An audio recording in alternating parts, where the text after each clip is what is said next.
நமச்சிவாயா.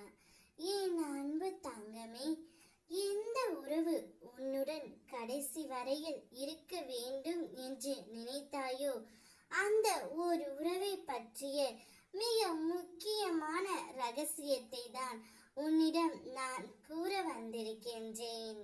நீ ஒரு உறவின் மீது அதிக அளவு பாசம் வைத்து விட்டாய்.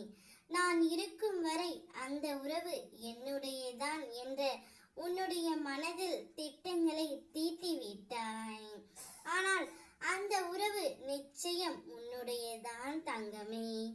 எதை உன்னுடையது என்று நீ கருதுகின்றாயோ உண்மையில் அது உன்னுடையது அல்ல. ஆகையால் சிருஷ்டியில் என்னுடையது என்று எதுவும் இல்லை. நேற்று உன்னுடையது என்று கருதப்பட்டது இன்று உன்னுடையதாக இருப்பதில்லை. கற்பனை எதுவாகிலும் அது நிலையானது அன்று. ஏராளமான செல்வம் நேற்று உன்னிடம் இருந்திருக்கலாம். ஏதோ ஒரு காரணத்தால் இன்று போய்விடுகின்றது. மனைவி, மக்கள், உறவினர்கள் ஆகிய அனைவரும் ஒரு கன நேர பந்தத்தில் சேர்ந்திருந்து மறுஷணத்தில் மாயமாய் மறைகிறார்கள்.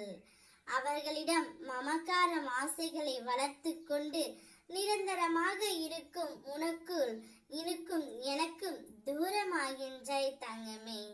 என்னை நாவினால் ஸ்மரணை செய்து கொண்டு அவர்கள் இதயத்தில் ஆராதித்தால் உன்னில் எனக்கு இருப்பிடம் எங்கு இருக்கின்றது? எது எங்கு இருக்க வேண்டுமோ அது அங்கு இருக்க வேண்டும்.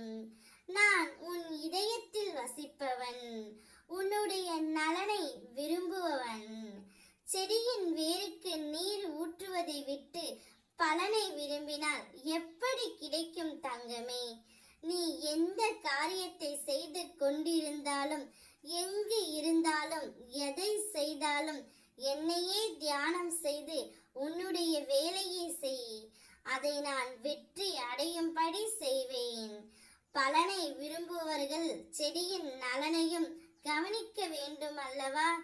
எந்த உறவு கடைசி வரையில் உன்னுடன் வர வேண்டும் என்று நினைத்தாயோ அந்த உறவை நிச்சயம் நான் உன்னை தேடி வர செய்வேன். அவருடைய மனதிலும் நீதான் இருக்கின்றாய். அவரே உன்னை தேடி நாடியும் வருவார். என் ஆசீர்வாதத்தோடு எல்லாமே நன்மையாகவே நடக்கும். ஓம் நமச்சிவாயா.